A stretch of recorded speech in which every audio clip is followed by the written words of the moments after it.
Good morning, everybody. Good morning. And a good Chodesh to everybody.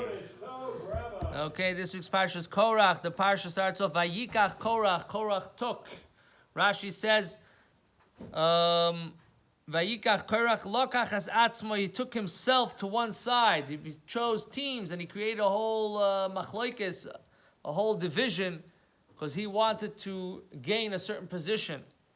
So there's an interesting insight. Vayikach Korach, Korach took to himself, or he took by himself. In life, a lot of times people think we could take things. It belongs to me. What do you mean? Why did that guy take it away from me? It was mine. I was working so hard for it. Blah, blah, blah. Woo! Explosions.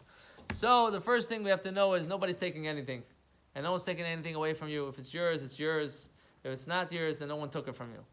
There's a beautiful story that goes with it. There were once a couple of people that came from Eretz Yisrael to collect money. Each one had his difficulties, whatever it was, financial needs, that they came from Israel to America, and they hired a driver to take them around to different synagogues so they could ask for money.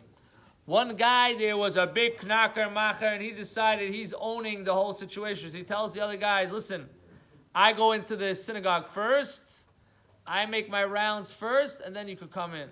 You can imagine what type of situation that is. Oh, you own the synagogue. You have a right to ask first before, one guy takes one side, the other guy takes the other side.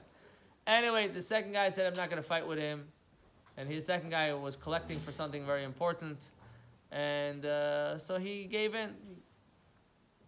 He said to himself, everything's from Hashem. Whatever's from God, you can't take away from me. Whatever is mine is mine.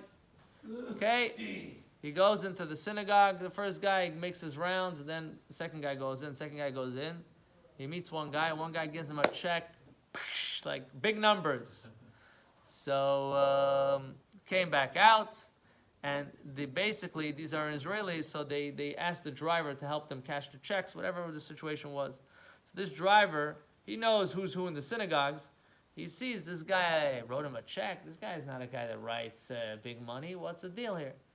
So he goes over to the guy later. He says, I saw you write a check. Well, what's the deal? You became a millionaire overnight. There was something we don't know about. He's like, no. I was just doing a deal. I was doing a very important deal, and it wasn't going. So I promised Hashem that if the deal goes through, I'm right away going to give the 10%, right on the spot. The next guy that comes into the synagogue, I'm giving it to him. He says, that was the next guy I gave it to him. So what was the first guy? He says, I don't know. I was in the bathroom then. That was the first guy I saw. So Hashem worked it out. It was his. He got it. That's it. Vayikach Korach. Korach decided he wants to take something that doesn't belong to him. It doesn't belong to you. Hashem never gave it to you. Where are you going? Where are you pushing? To somewhere you don't belong. So really, we should all know that everything that is for us is waiting for us. We just have to go and get it. But don't take anything that doesn't belong to you. And if somebody took something away from you and it's yours. It will come back. If you took it, then obviously it's not yours. Hashem should help. We should be able to take and receive and to explore and find the things that belong to us. And we should be able to bring about the ultimate time of Mashiach, B'karev Mamash. Amen.